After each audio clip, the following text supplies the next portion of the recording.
Catecismo de la Iglesia Católica, del 1333 al 1344. La Eucaristía en la economía de la salvación. Los signos del pan y del vino. En el corazón de la celebración de la Eucaristía se encuentra el pan y el vino, que, por las palabras de Cristo y por la invocación del Espíritu Santo, se convierten en el cuerpo y la sangre de Cristo. Fiel a la orden del Señor, la Iglesia continúa haciendo en memoria de Él hasta su retorno glorioso lo que Él hizo la víspera de su pasión. Tomó el pan, tomó el cáliz lleno de vino. Al convertirse misteriosamente en el cuerpo y la sangre de Cristo, los signos del pan y del vino siguen significando también la bondad de la creación. Así, en el ofertorio, damos gracias al Creador por el pan y el vino, fruto del trabajo del hombre, pero antes, fruto de la tierra y de la vid, dones del Creador.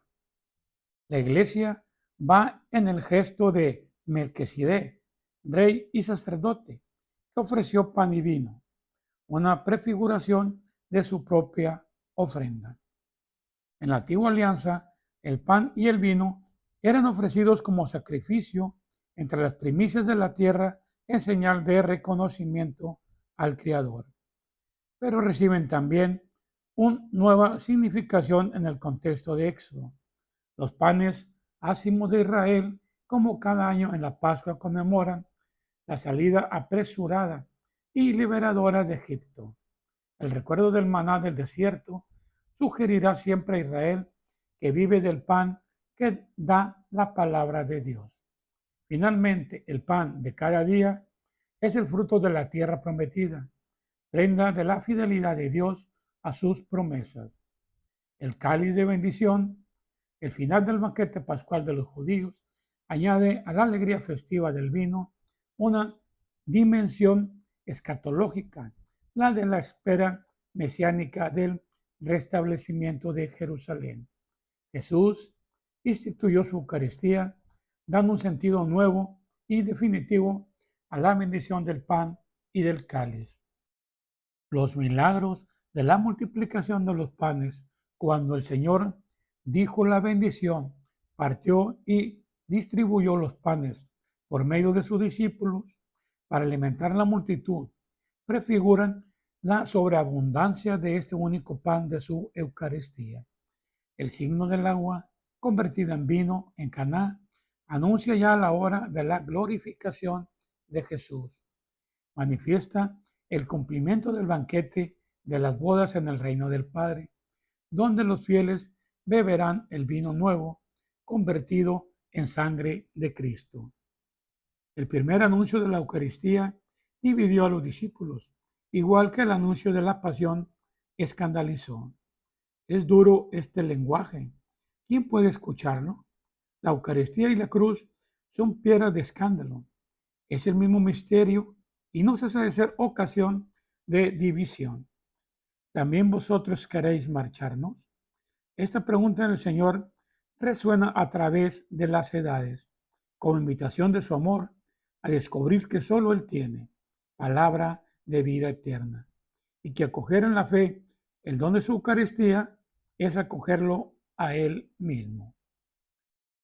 La institución de la Eucaristía. El Señor, habiendo amado a los suyos, los amó hasta el fin, sabiendo que había llegado la hora de partir de este mundo para retornar a su Padre. En el transcurso de una cena, les lavó los pies y les dio el mandamiento del amor, para dejarles una prenda de este amor, para no alejarse nunca de los suyos y hacerles partícipes de su Pascua. Instituyó la Eucaristía como memorial de su muerte y ordenó a sus apóstoles celebrarlo hasta su retorno, constituyéndolos entonces sacerdotes del Nuevo Testamento. Los tres evangelios sinópticos y San Pablo nos han transmitido el relato de la institución de la Eucaristía. Por su parte, San Juan relata las palabras de Jesús en la sinagoga de Cafarnaúm, palabras que preparan la institución de la Eucaristía. Cristo se designa a sí mismo como el pan de vida bajado del cielo. Jesús escogió el tiempo de la Pascua para realizar lo que había anunciado en Cafarnaúm, dar a sus discípulos su cuerpo y su sangre. Llegó el día de los ácimos, en el que se había de inmolar el cordero de Pascua. Jesús envió a Pedro y a Juan, diciéndole: id preparando la Pascua para que la comamos. Fueron y prepararon la Pascua. Llegada la hora, se puso a la mesa con los apóstoles y les dijo: con ansia he deseado comer esta Pascua con vosotros antes de padecer, porque os digo que ya no la comeré más hasta que haya su cumplimiento en el reino de Dios. Y tomó pan, dio gracias, lo partió y se los dio diciendo: esto es mi cuerpo, que va a ser entregado por vosotros. Haced esto en recuerdo mío. De igual modo, después de cenar, tomó el cáliz diciendo: este cáliz es la nueva alianza en mi sangre, que va a ser derramada por vosotros. Al celebrar la última cena con sus apóstoles, en el transcurso del banquete pascual, Jesús dio su sentido definitivo a la Pascua judía. En efecto, el paso de Jesús a su Padre por su muerte y resurrección, la Pascua nueva, es anticipada en la cena y celebrada en la Eucaristía, que da cumplimiento a la Pascua judía y anticipa la Pascua final de la Iglesia en la gloria del reino. Haced esto en memoria mía. El mandamiento de Jesús de repetir sus gestos y sus palabras hasta que venga no exige solamente acordarse de Jesús y de lo que hizo. Requiere la celebración litúrgica por los apóstoles y sus sucesores del memorial de Cristo, de su vida, de su muerte, de su resurrección y de su intercesión junto al Padre.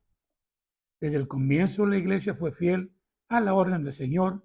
De la Iglesia de Jerusalén se dice: acudían asiduamente a las enseñanzas de los apóstoles, fieles a la comunión fraterna, a la fracción del pan y a las oraciones.